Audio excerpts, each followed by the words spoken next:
And now, live from England, bringing you news and analysis that you won't find on the corporate and government mainstream media. It's the WideShut Webcast.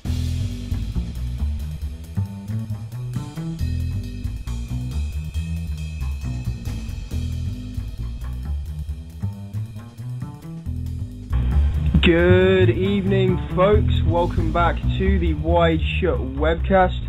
As always, I'm your host, Keelan Balderson, and for regular alternative news coverage and videos and things, you can check out my website, wideshut.co.uk, and for the network, it's resistradio.com. And I think in a few weeks, we're actually going to be moving off Blog Talk Radio directly onto resistradio.com, so be sure to bookmark that page if you're new to tuning in or you've not been there yet, because I think that'll be our new home from, as I say, in a few weeks when we move off Blog Talk. But anyway, lots of stories we can get to this week, but the major one, the story that's had the world in a frenzy, is of course the Super Bowl. Yay! No, I'm not really going to talk about the Super Bowl. I don't even know who's playing or who played, or was it Sunday night? You know, it could have been the Spalding Red Ducks for all I know. But what I don't understand is, when did the Super Bowl become something we watch in England? I had friends talking about it over the weekend, asking me if I wanted to go see the Super Bowl. I mean, do you even know the rules? Does anybody watch it here? Is it even on telly? I know the Super Bowl is on telly, but until then, is it on TV? I don't understand. I guess it's just another excuse for us Brits to go out and get drunk. But you don't need an excuse for that. If you want me to come out and get drunk, let's go out and get drunk. Let's not watch the Super Bowl. But it just shows how commercial everything is. Nobody's watching it because they particularly follow American football. They're watching it because the media are hyping it up. The advertising, the promotion of it all has penetrated so deeply that now it's cool to watch it in England. No idea though. But anyway, the first story I actually want to get to today relates to Syria. We touched on it last week, how the situation in Syria is basically Libya all over again. I mean, even down to the style of propaganda. You know, Assad's attacking his own people. Everybody hates him. We need to go and save the people. Omitting the fact that actually thousands of people are rallying to support him. And it's our leaders who are actually the ones helping to ship the weapons to the rebels, because it's in their interest to bring down the Syrian government. There's oil. They have to break Syria's ties to Iran, because Iran's another country on their list. If they can get a more friendly government into Syria, it helps them with this bulldozer effect moving up to Russia. And I don't know how many people watched Assad's interview with Barbara Walters. I'm going to be putting up an analysis of that. It actually took place a few weeks back, but I only just watched it fully the other day. I'm going to be putting up a video about that in a few days or so. But I mean, Barbara Walters is CFR. I mean, she's been the mainstream media talking head for years. You know, the same CFR that wants global governance. You know, But more on that when I put the video up. But anyway, my point today, when they were going after Gaddafi, they started to paint this narrative whereby Gaddafi was seen as a terrorist. They brought up the shooting of police lady Yvonne Fletcher outside the Libyan embassy in London. That was blamed on Libya at the time. They said the bullet came from the Libyan embassy. Yet when Dispatches carried out their own investigation, the documentary's on my YouTube channel, just type in Yvonne Fletcher and it should come up in the search on my YouTube channel. But they talked to forensic experts and so on, and it became quite clear that actually, no, the bullet didn't come from the Libyan embassy. It came from an adjacent building occupied by the British security services. And the kind of narrative that they went with in the end on this documentary was that an anti-Gaddafi group,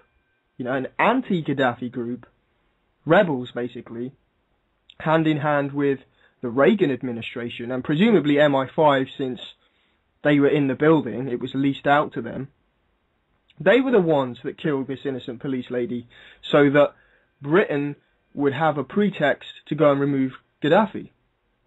It was a false flag to get Gaddafi out of power in the 90s. It didn't go to plan. We didn't end up going to war or anything. But that was basically the idea, and this was broadcast on mainstream television.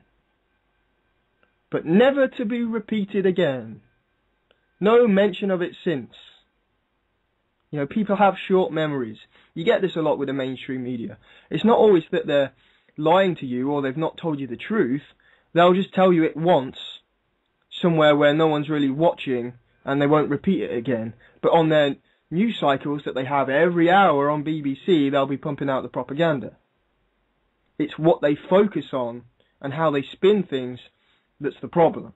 It's not necessarily that it's all controlled and all this kind of thing. The truth does get out there. You just got to piece it together. It's like all the articles that Bin Laden died shortly after 9/11. The same news outlets that were reporting that also reported on his new death, all these years later. So you've just got to keep your eyes peeled, really. But yeah, this old propaganda that was already debunked was brought back up to demonize Gaddafi in the run-up to the bombing campaign. We also, of course, had the Lockerbie bombing, which was also blamed on Libya at the time, blamed on the Gaddafi regime, when it's been long on the record now that the evidence used against Megrahi that sent him down was fraudulent.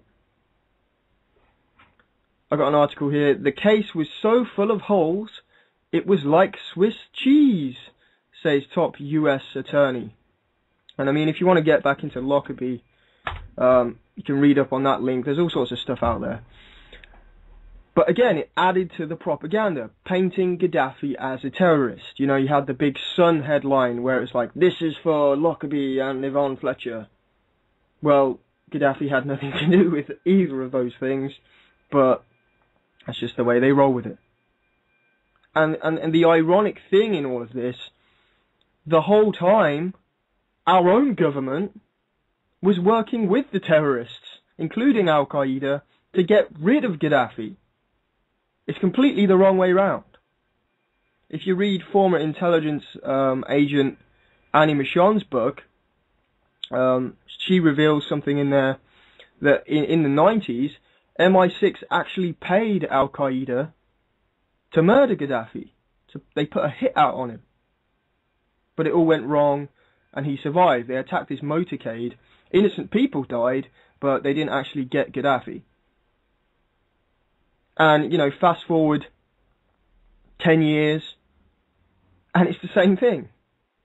We're working with Al-Qaeda in Libya, and this time we actually did get Gaddafi. But to the average person who hears about Lockerbie and Yvonne Fletcher and sees these big Sun headlines, in their kind of simplified version of reality, Gaddafi is basically Bin Laden. It's just terrorism. Oh, they're the evil terrorists. And I mean, we know the history of Bin Laden, but you understand what I'm trying to say. It's the soundbite headline media. Propaganda works best when you've got an uneducated public and you keep it simple. Gaddafi is a terrorist. Gaddafi is a Boston Red Sox player or whatever. And the public go, oh, that's not my team. We'll have to go get him. Yeah, I agree. Not realizing that the war against the Middle East and Africa and the world is a war on us as well. Because it's a war for global empire. And we're just the mere slaves of that global empire. We're not actually part of the team. We're just the serfs they keep around to milk the Ponzi scheme. And this leads me back to Syria and the demonization of Assad. And to be clear, I'm not a dictator worshipper. I think sometimes people get the wrong idea. I'm not pro-Assad. I'm not pro-dictator. You know, he's not exactly the most progressive figurehead to lead a country in 2012. But the UN and NATO and Britain and America have no credibility to be getting involved. It's just one giant, powerful mafia trying to take over this smaller mafia somewhere else. If you see the bigger picture, you'll understand that, you know, we don't need this giant mafia to take over this other mafia. We don't want global governance. If the Syrian people want to overthrow Assad, or if they want to wait for the elections and vote him out, or whatever, it's up to them. It's got nothing to do with us. We can't send these discredited globalist military groups over there to bomb the hell out of them like we're coming from some moral high ground.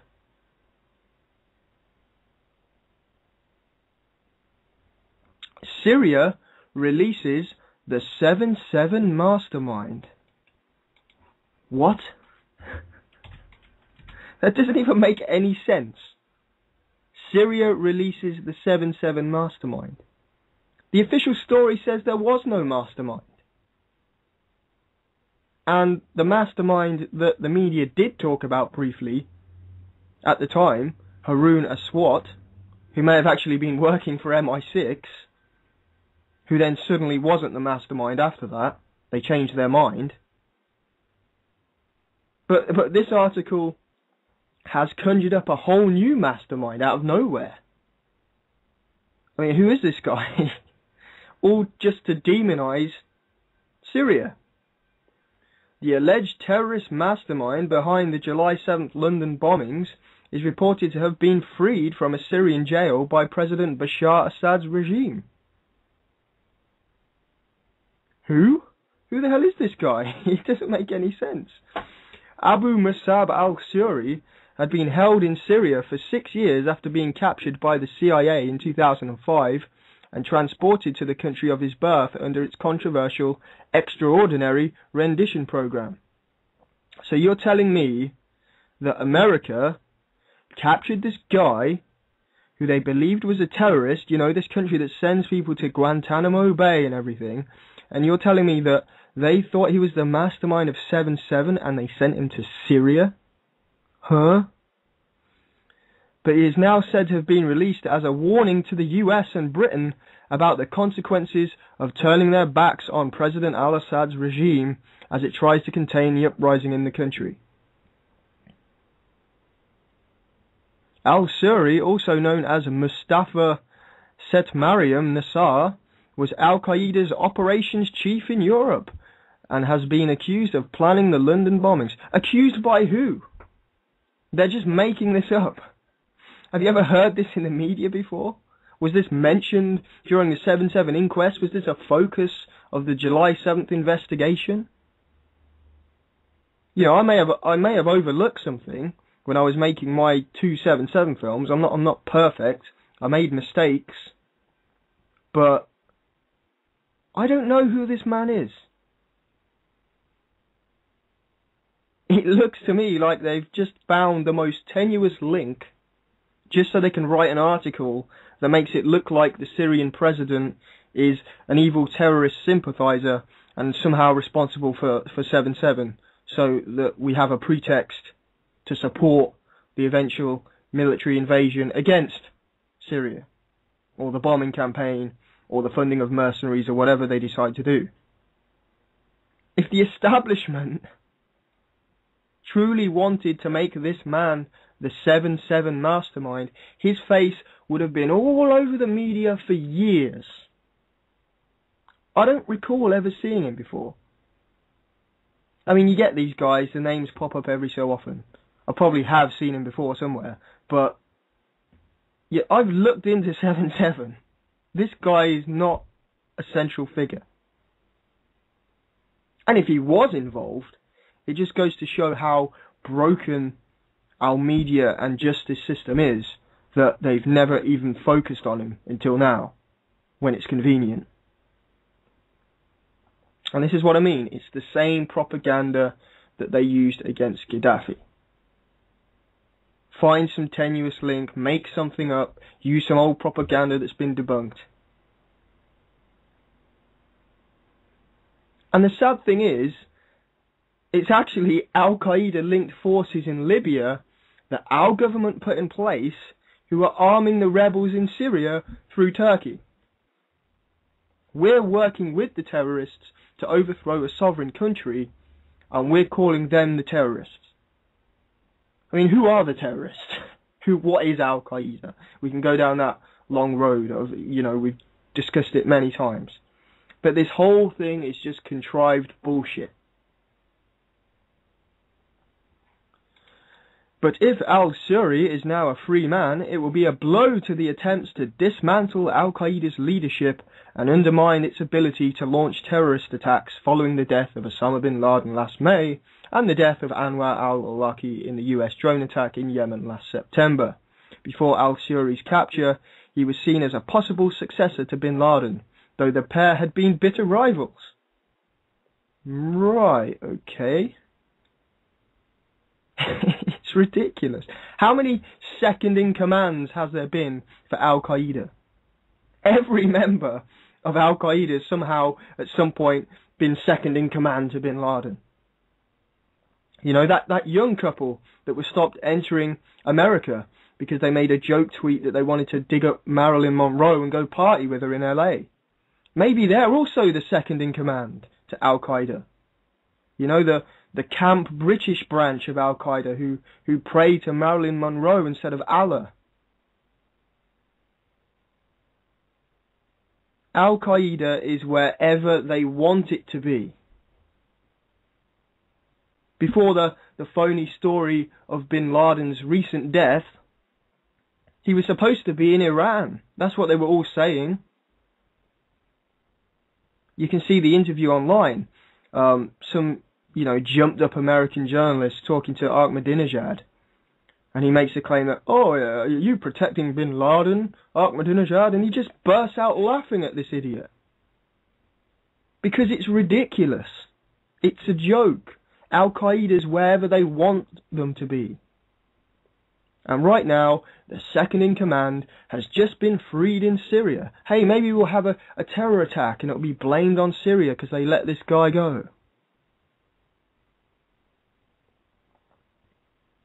And it just doesn't make sense. We've got to stop Al-Qaeda with Al-Qaeda weapons from Libya who we put in power. That would be the story. It's absurd. And it also mentions in that article Anwar al-Awlaki, another Al-Qaeda second-in-command who's now dead. So I guess they have to, or supposedly dead, so now they have to bring out this new second-in-command. Well, this al-Awlaki was supposedly implicated in a plot that was foiled over here in Britain. The 9 men have just pleaded guilty the other week. 9 men plead guilty to terrorism charges inspired by Pentagon asset.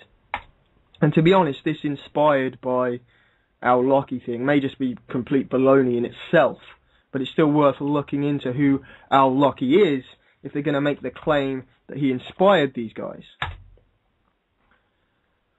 9 Muslim men have admitted to various terrorism charges after being inspired by a US Pentagon intelligence asset.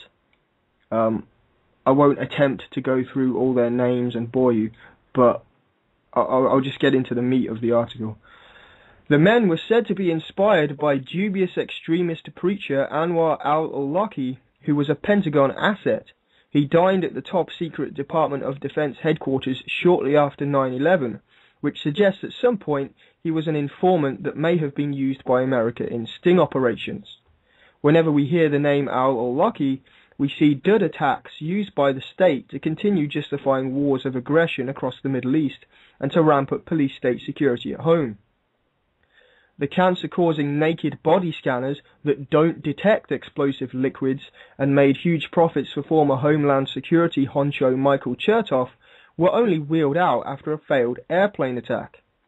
The culprit, Umar Farouk Abdul Muttalib, known as the Detroit Underpants Bomber, was linked by officials to al-Awlaki. However, we now know that he was escorted past security and directly onto the plane by somebody with some kind of security authority, suggesting US officials themselves were responsible for the attack.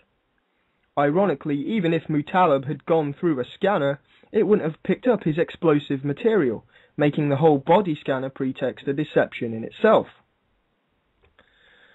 Al-Awlaki was also linked to the Oregon Christmas tree bomber via email, an impressionable 19-year-old that was groomed by the FBI and then provided with a fake bomb.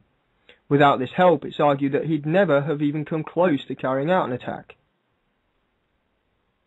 So how close was this UK plot to happening? Beyond a handwritten note listing supposed targets and some surveillance recordings not yet fully in the public domain, there is no indication that they were anywhere near capable of carrying out the plot. There is nothing to suggest they knew how to make bombs, no explosive materials were brought, and no bombs obtained. And I think it's also interesting that one of their targets was the London Stock Exchange.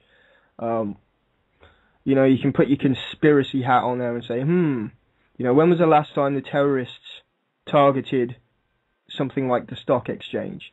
But who's going after the Stock Exchange around about now? Occupy London and so forth. Maybe that was, written in there at some point because they knew something like this was kicking off. But that's just speculation, but I just found that interesting. Either way, the media can kind of make that dubious connection if they want to propagandize anything. But this doesn't mean the authorities weren't justified in apprehending them. But with ties to al-Awlaki, there may be a wider operation at play that likely won't be explored. And I get into arguments with people on forums and stuff because a lot of the time they think I'm saying that there aren't extremist Muslims. They don't exist.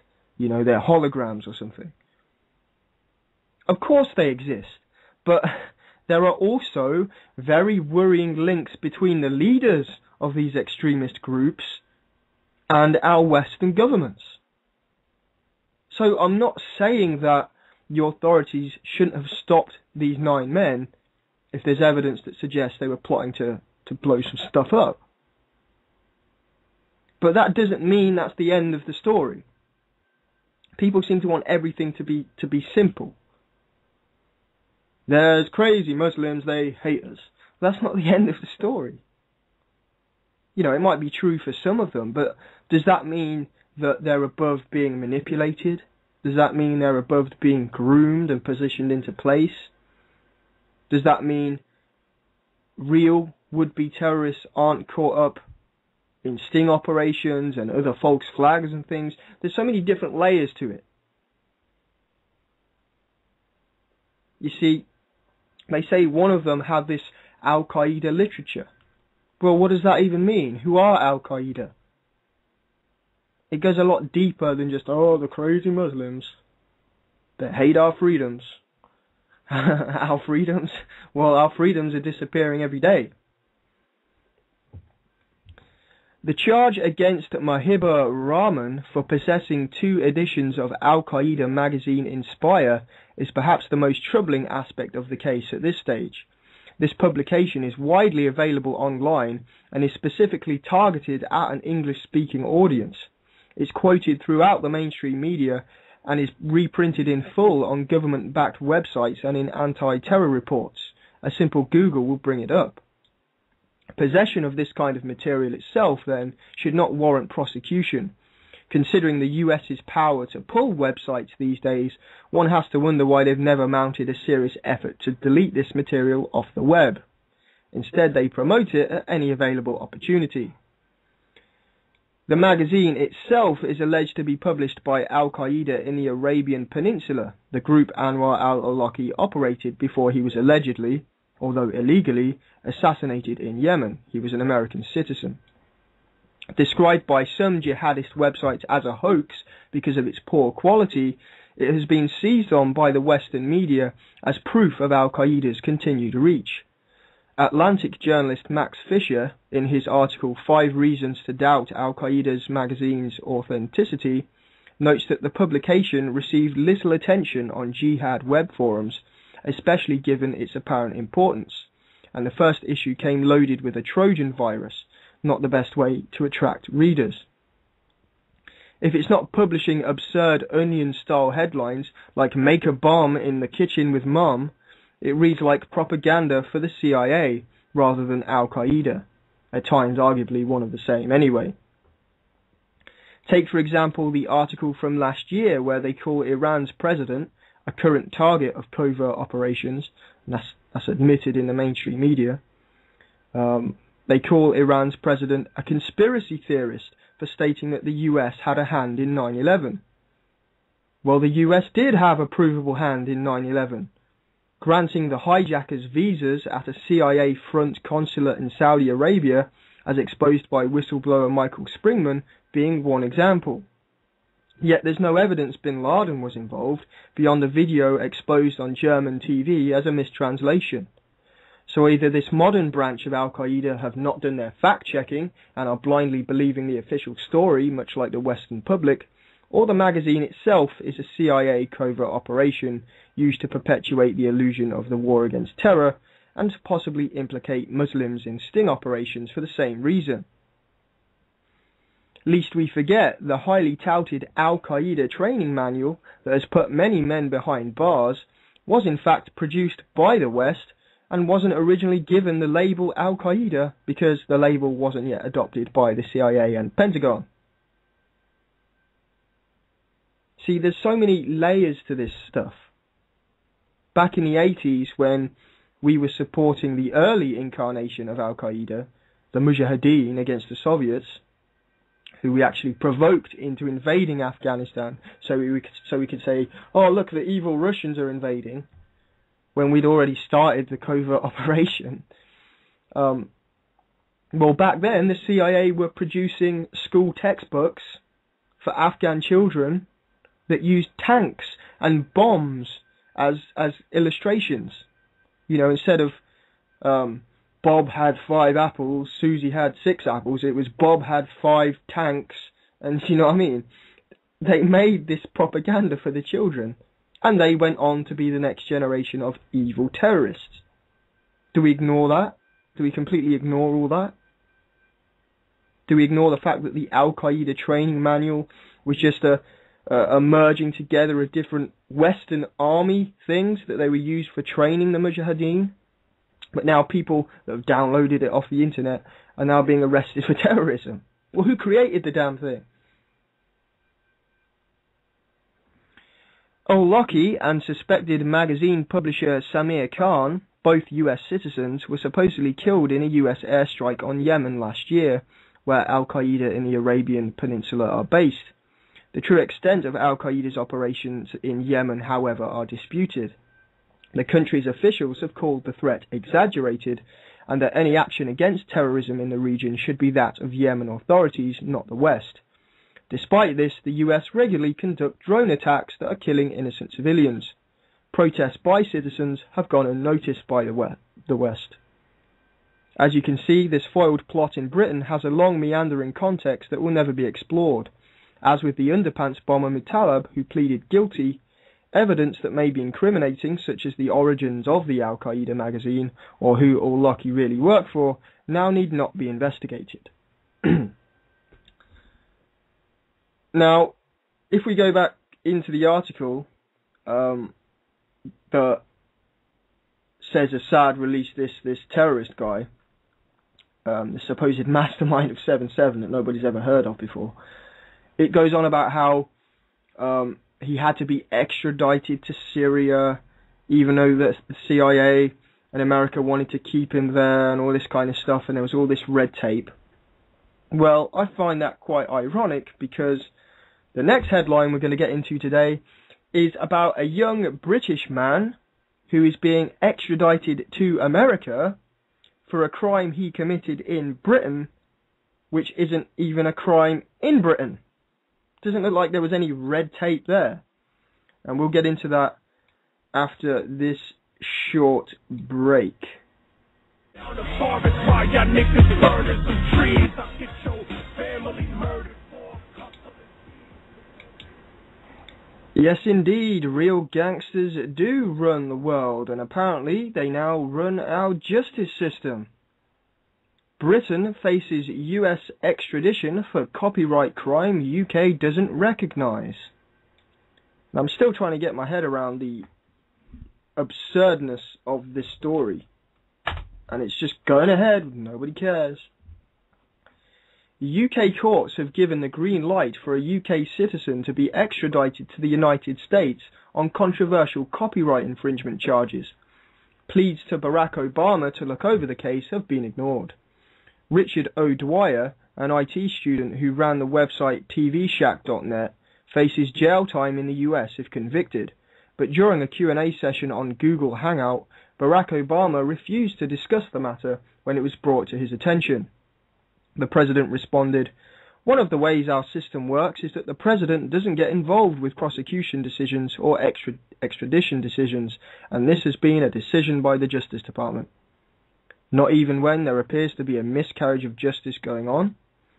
O'Dwyer faces 2 charges of copyright infringement, each carrying a maximum sentence of 5 years for providing links to other websites that contained pirated TV shows, films and documentaries of US copyright holders. Despite O'Dwyer not pirating the material himself, nor hosting it on his website, the Southern District Court in New York is aiming for a conviction under the ambiguous term authorizing copyright infringement, something that is not yet applicable in the United Kingdom. The case is particularly controversial for this and a number of other reasons.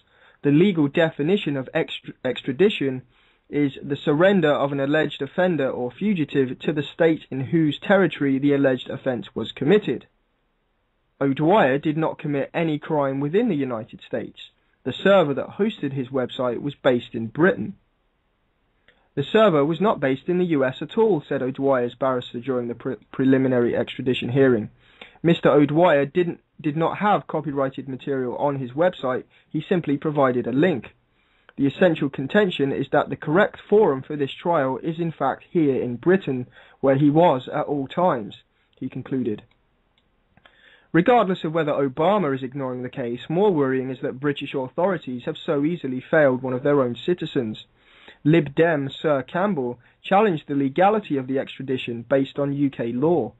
It seems anomalous, to say the least, that an action taking place in the United Kingdom, which would not be regarded as criminal, can justify extradition to the US. To be clear, copyright infringement is a crime in the UK, but we do not necessarily consider O'Dwyer's actions to be copyright infringement. The British trial of TV Links, a similar website, made it clear that the law is murky in this area. The owner of the site, David Rock, has never been charged. So they had this trial for this alleged crime earlier on in Britain, and they couldn't convict the guy. It's not applicable in Britain. But we can send this guy to America where it is. If Rock cannot be charged in this country for the same alleged crime, why on earth are the courts sending O'Dwyer to another country where he can be charged?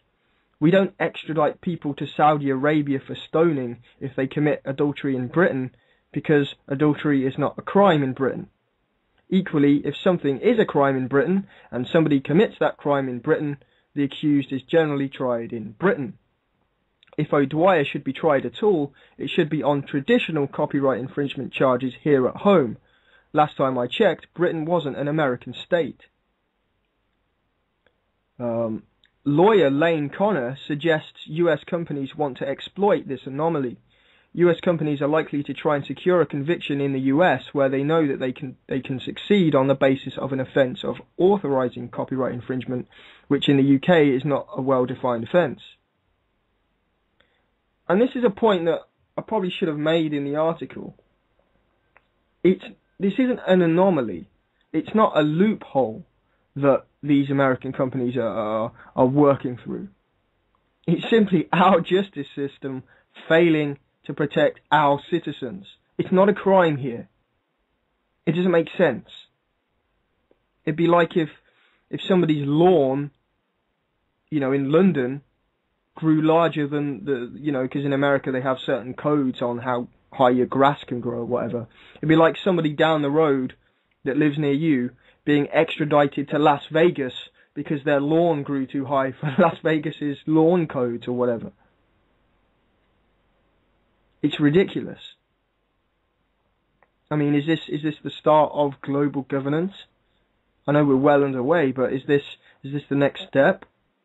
Global laws or something that originate in America and now apply everywhere? What makes the whole saga even more unjust is that America are picking and choosing who to go after, usually the little guy. Google and YouTube, two of the largest corporations in the world, link to millions of copyrighted items. In fact, Google's very purpose is to link to other web pages. If you type the following into Google, you will find an illegal copy of the song Thug's Mansion by Tupac. And in the article, if you go to the link, there's images of what you need to type in or whatever. Because you could just find it typing in the name of the song, but there are these little tweaks that you can use, which Google knows full well about because they allow these little search strings. But you can bring up songs easier if you use, like if you put in URL, and it'll only bring up something, it'll only bring your key word up if it's in the URL, so then you can find an MP3 easier. You just type in URL brackets the song title, and you get it straight away. But yeah, you can do that if you go to the link. Forgive me, but isn't that also linking to other websites that contain copyrighted material? The US are currently going gung-ho with copyright law, grossly overstepping their jurisdiction with proposed bills such as SOPA and PIPA. Unless other nations of the world stand up for themselves, we may end up with an internet dictatorship. A bizarre system that has gone unchecked by the rest of the world means just one American company has control over all top-level generic domain names like .com or .net. Whenever anybody purchases one of these domains, it doesn't matter what company you go to buy it. Whenever anyone purchases one of these domains, it goes through VeriSign, a corporation based in the state of Virginia. This allows the US government to essentially delete any website it feels like from the internet, and they've begun doing so. US Immigration and Customs Enforcement, they just use like a random agency like immigration. Doesn't make any sense anyway. But they seized O'Dwyer's tvshack.net web address last July without asking permission of UK authorities. And this is every day now. You'll see headlines, hundreds of websites seized, hundreds of domain names seized, because America has control over these things. And nobody ever thought that this would ever become a problem. But it is. It's an American company that owns domain names, basically. The only way to remain protected is to use a country-specific domain name like .co.uk. However, if trying to reach a global audience, .com or .net are universally recognized, and the dangers are not widely explained. Who thought that buying a .com for the World Wide Web means one company in Virginia owns it? If you want to gear your site to a global audience, then a company in Virginia owns it. This is something that, this should be discussed in the United Nations or something. This is a global issue. People should be worried about this kind of thing. But then again, the UN's just, controlled by the same people. We know this.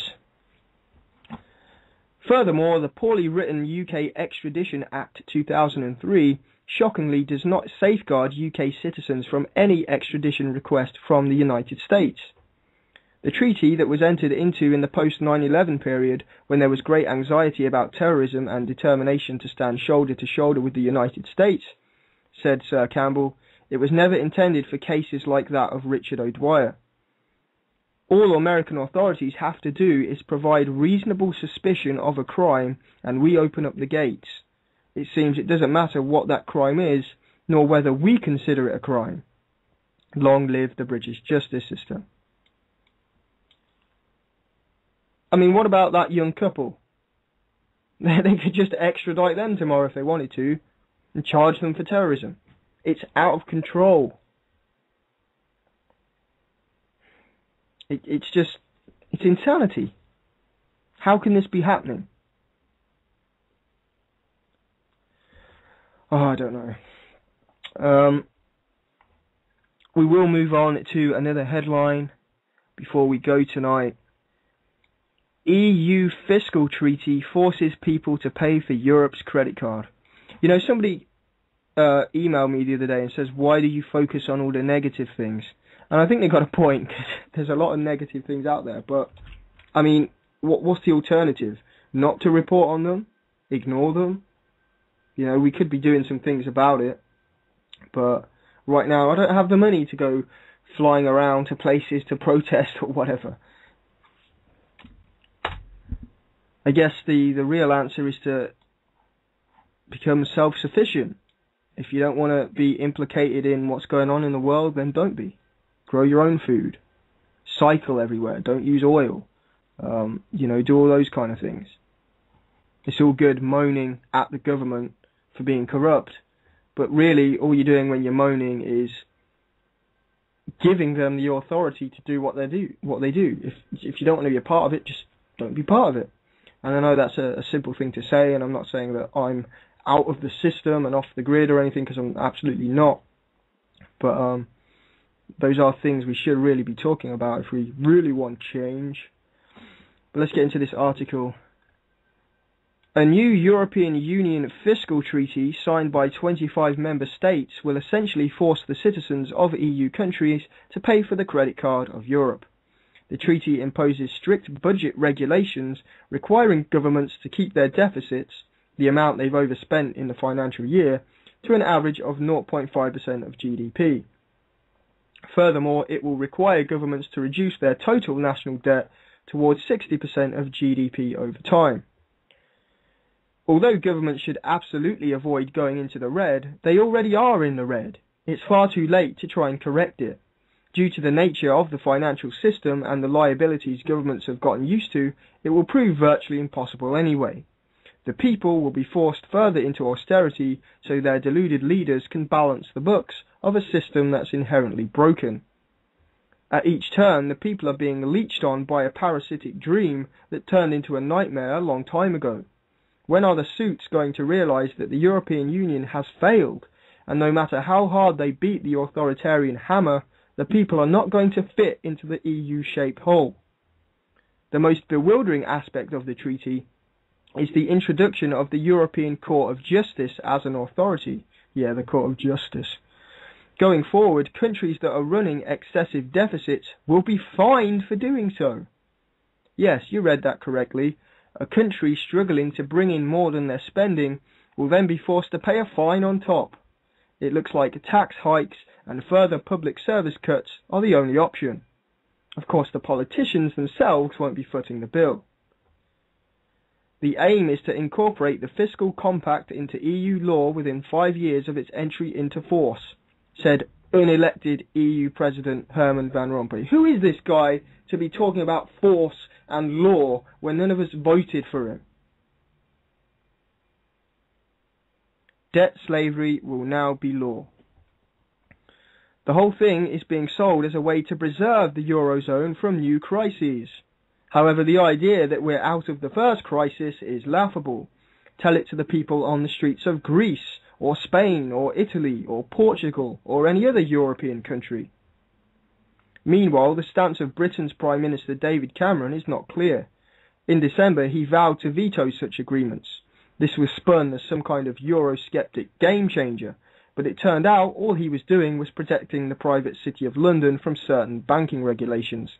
He flatly refused to give the public a democratic vote on membership of the superstate, clearly demonstrating who his masters are.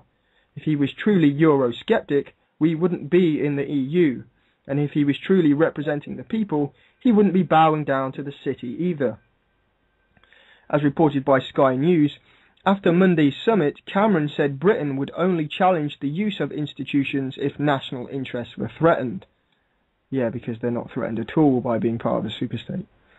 The Prime Minister insisted that Britain was under no obligations, but he would be watching like a hawk.